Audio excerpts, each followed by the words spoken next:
Hey, great morning. Dr. Sean J. Harris here, Generational Wealth Academy. Happy Thursday, Saturday number 5. Hey, listen, I want to talk to you guys today about counting years, or to better put it, 9 to 5 math versus entrepreneurial math. So what I mean by that is, let me tell you a story first. Yesterday I was driving, taking Tara's truck to get serviced, and on the way I was just had some various thoughts, and I was thinking I couldn't remember how many years we had been married. Now, on the surface that could look like a bad thing, but it's actually a good thing, and here's why. Because what I realized that in a 9 to 5, people know exactly how many years they've worked at that particular job or in that career path, because they're counting down the years towards retirement. But as an entrepreneur, having both time and money freedom, we actually don't keep count of the years, because we kind of have like a rolling calendar year of fun and activities. So we remember years by what we did.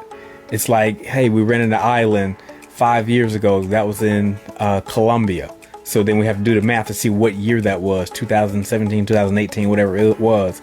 We got married in Costa Rica. We have to go back and do math to know what year it really was, because we don't get hung up on counting years the way we did when we worked in corporate America, perhaps.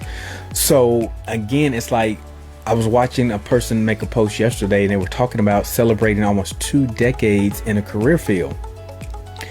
And it made me ask myself,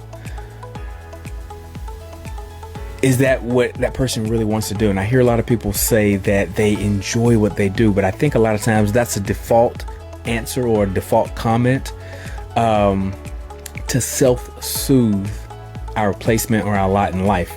Here's what I mean by that. A lot of times people say, I love what I do. I'm happy. I enjoy what this is I do. And I'm not picking on any profession. Let me just pick a career just off the top of my head. Let's say that I was working in a warehouse. I was stocking shelves, and a person say, I love doing this. But we only know what we know, and we don't know what we don't know. So at a certain point, that could be satisfaction to a person, so they think. But it's not until they be able to travel the world, be able to have time and money freedom, to be able to do some of the cool things, to see what they really truly enjoy in their inner core, will they realize that, you know what, this isn't what I really enjoy doing, or you know what, this isn't my passion, what have you. So if you've only lived in your neighborhood growing up for the last 30, 40, 50 years, and you've never left the state, how do you know that a different state isn't better than the state and city in which you resided in for those 20, 30, 40 years? If you've never left the country, how do you know that things may not be a little better across the pond? If you've never been to Philippines, you never know how wonderful and beautiful of a place that is. I've been there when I was in the military. How about going to Belize? How about going to Thailand? How about going to Dubai? There's so many different places in the world that if you've never been, you can't really experience or comment on it effectively. So I was thinking also, a couple days ago, someone that I knew passed away. And it made me think again, so many times people work professions for 20, 30, 40 years. And then as data show, because I go with data, I don't go based on emotions or opinions, but data has proven that people tend to pass away 3 to 5 years, upwardly towards 11 years after retirement, particularly if they don't go into something that keeps them active and engaged. But in the profession I was in, so many people, they retire and go straight into that same profession, but just with a different company, a different department. And it's all for naught, because it's like you get out of one rowboat to get into another rowboat. Sometimes that rowboat is a little bigger, sometimes a little smaller, sometimes the same size, but are you getting the result that you really want when it comes to satisfying your inner happiness? So it also made me wonder if in the event you had a condition, a health condition, would that change, and you knew that you only had X amount of time, you only had 5 years, you only had 10 years, would you operate and move differently? Would you perhaps start traveling and doing some of the things that you may have had on a bucket list early in life that you need to accelerate that process and say, hey, listen, let me do these things now. Let me travel now.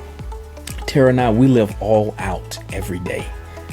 We don't wait. We don't say, hey, in 5 years, we're going to do this. If the thought comes up, we're going to do it. And we're going to do it now, because we're not guaranteed tomorrow.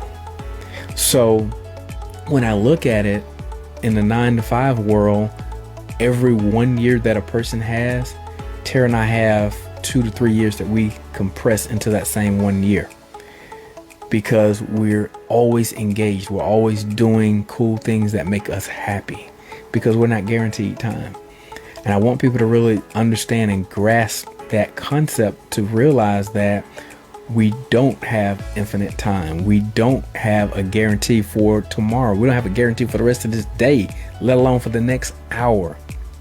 So we have to position ourselves in life financially to place us where we can do the cool things that we want to do. Because again, if you've done something for 20 years, that's 2 decades of your life. We have to be able to hone in on things that make us happy, which typically that's surrounded with family events. So if it's your family that you want to be happy with, we got to create a system, a way to be able to spend the time with them. Because if we're working a 9-to-5, that's at least 8 hours a day, 40 hours a week that we're spending away from that loved one. And that time we can't get back. You can lose $20, or you can make $20 again, but you cannot get the time from which you woke up this morning to this very second. That time is gone. It will never come back. So think about that as you are progressing forward, as you are setting goals, financially, family goals, health goals, just personal inner health and happiness goals. Set priorities and boundaries on achieving those goals, because I don't want you to be in a life where it's like, another year in the books. It's like being an inmate in a cell and you're making the little ticky marks on the wall. I got 3 more years.